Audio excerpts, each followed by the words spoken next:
EVPs. What equipment should I use? Let's find out right now on What the Fetch.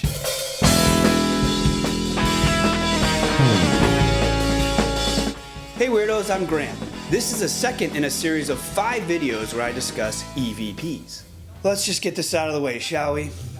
EVP stands for Electronic Voice Phenomena. It's when you capture a voice, or noise, on an electronic device that wasn't present at the time it was captured. Let's talk equipment. When it comes to capturing EVPs, basically anything that records sound will work. Just some things work better than others.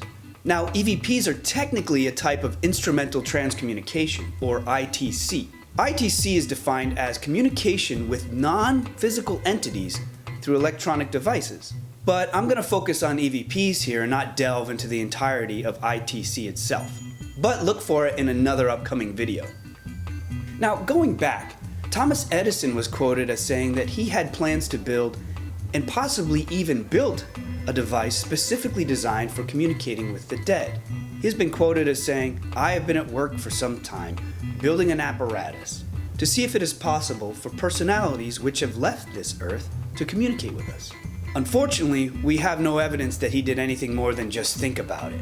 Now, moving forward, Attila von Saleh, a photographer, was one of the first people to build equipment specifically designed for capturing EVPs in 1941, using a 78 RPM record.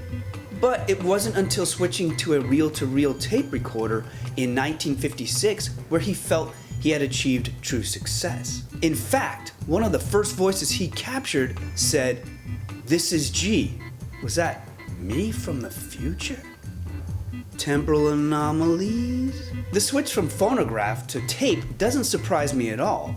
You see, for me, magnetic media has always proven more effective. Now this brings up a good point. Should we use digital recorders or analog recorders? Which is better? Well, there is a time and place for both. Personally, I prefer analog. You know, the ones with the cassette you actually stick in it and hit record. It's got... Kids won't understand, will they? That's what I try to stick to. Sadly, they're becoming harder and harder to find. And the ones you do find are either old or not fantastic quality. And it's sad that they're going away. I really feel like we're going to lose a vital investigation tool with the disappearance of magnetic media. Now, you saw us using digital recorders on ghost hunters because it was logistically more convenient. First, we didn't have to worry about storing countless numbers of tapes. Second, the length of recording time wasn't limited by the amount of tape on a cassette. Third, we didn't need external microphones like you do with analog recorders. Fourth, it was much easier to transfer the files onto a computer for analysis. And fifth, we didn't have to ship any tapes to the production company. We could just email them the files instead. Truly convenient, especially for our scenario on ghost hunters. But that convenience came with a price, in my opinion. You see, I'm not even sure why digital recorders can capture EVPs. Hear me out. They create a digital representation of the sound that was present at the time of recording, but they don't record the actual sound. Digital recording samples the sound waves at regular intervals, rather than just capturing the sound waves directly from the microphone. It's like comparing an incandescent light to a strobe light. A strobe light can flash so fast that it appears that it's constantly on, but it's only the illusion of it being constantly on. Only an incandescent light is actually on the whole time. If you compare an analog wave to the actual sound wave, it's going to look exactly the same. If you compare a digital wave to an actual sound wave, it's going to look jagged and broken up instead. That means less data. That means less accuracy. Now, the analog recorders record on magnetic media. Magnetic media means typically tapes. Sometimes they're big, sometimes they're small. Now, the funny thing about magnetic media is that not only does it record sound when you press record, it's also prone to imprinting, even when it's not in a recorder. Yes, unlike digital, with analog, you can capture EVPs without even having the tape in a recorder. Crazy. Which begs the question, are EVPs even recorded at all? Or are they imprinted while we record? Or both? I often leave a blank cassette in a client's home while I investigate. After leaving it there for sometimes months, I would pop it in a tape player and hear voices, even though the cassette had never been in a recording device. I get fewer voices this way, but you do get them. I often like to use this technique in outside investigations, such as the battlefields of Gettysburg. You see, people would quickly steal an audio recorder sitting out in the open, but they're less likely to steal a cassette tape in a Ziploc bag. Not only that, but with just the cassette, there are no batteries that can run out. Now let's step it up a notch. This also works with VHS. Put a VHS tape under your pillow for a month or two, then watch it and see what you get. If you get anything, I guarantee it'll be weird. But good luck finding a VHS tape and a player to watch it on. Another strange thing that happens with magnetic media is that the EVPs themselves can change. I can't count how many times I've captured a great EVP, gone to show it to another investigator, only to find that it changed volume, or pitch, or duration, or even changed what it was saying. And sometimes they just disappear altogether. Now keep all this in mind when using analog. The EVP you're hearing could potentially have come from anywhere along this tape's journey from manufacturer to you, not just from when you bought it. Now digital recorders don't have this problem. Once you catch an EVP, you've got it. It's not going to change volume or pitch or content, and it's not going to disappear unless you delete it. Now when it comes to specific recorders to use, just about anything will do. Just know that typically you get what you pay for. Do your research and find out which recorder is best for you, your specific techniques, and of course, your budget. For analog, I recommend considering the following features.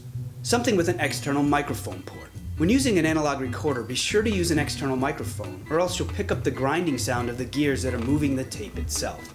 Something that uses larger cassettes. Small cassettes are fine, but the larger ones are usually higher quality, easier to find, and record for longer. Oh, and always use a new cassette. You don't want an old recording bleeding through the new one. If you can, only record on one side of the cassette. This will prevent audio from bleeding through from the other side of the cassette. Something with playback speed control. Analog recorders typically don't have a very good time-stamping feature. Being able to listen as you fast forward will aid immensely in finding your EVPs again. Plus you can slow down the playback of an EVP using this feature. Very handy. Now for digital, I recommend considering the following features. Something with a built-in connection to a computer, like a USB for instance. This just makes the whole transfer process easier, but make sure that the recorder's software, if any, is compatible with your computer's operating system. Something with a large storage capacity. The larger the storage capacity, the longer it can record without you actually being there. Something with a hold button. This is so that you don't accidentally turn it off or delete a file while you're investigating or while it's banging around in your bag. Something with easy navigation. Sometimes finding the file you just recorded can be harder than bullseyeing womp rats with your T16 back home. If you can, something with an omnidirectional microphone. This will help you capture sounds from any direction. Now, this brings me to the elephant in the room. The one recorder I have to specifically talk about. The Panasonic DR60. No, I don't actually own one. Here's why. The Panasonic DR60 is a recorder made famous for its uncanny ability to capture EVPs. I mean like every time you turn the dang thing on. Every time. Even for just like 5 seconds. With that type of track record, naturally everybody in the ghost hunting community wants one. Gotta have one. There's just one problem. They don't make them anymore. So investigators are scrambling to get their hands on one like it's Black Friday.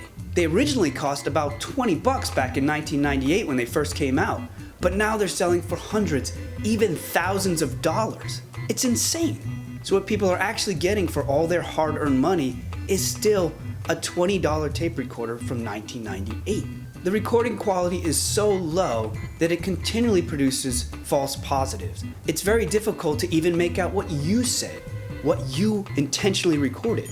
Because the recording quality is so low, the supposed EVPs it captures are typically loud and aggressive barking sounds. Maybe it's because they're demons. Ooh. These gravelly sounds are very easy to misinterpret as voices, thanks to the psychological phenomenon known as pareidolia. Basically, our mind's ability to find familiar patterns in complex stimuli when no real pattern actually exists. Now, this doesn't mean that the DR60 is incapable of capturing EVPs. Some of my closest friends and peers in the field use it to their success. It's just, for me, why use a tool with such high potential for contamination and misdirection when there are far better tools readily available and for much cheaper? I'd be glad to have just one solid, helpful EVP a year over thousands of questionable ones. I'm gonna get on a tiny little soapbox here for a minute. Bear with me. In my opinion, the DR60 exacerbates a growing problem in the field. I'll do my best to explain it. Increasingly, investigators are relying on devices to give them something, anything, any kind of feedback, constantly. They would rather get more feedback that makes less sense than less feedback that makes more sense. It seems like they don't feel they're making any progress unless something is beeping or lighting up or spitting out a word.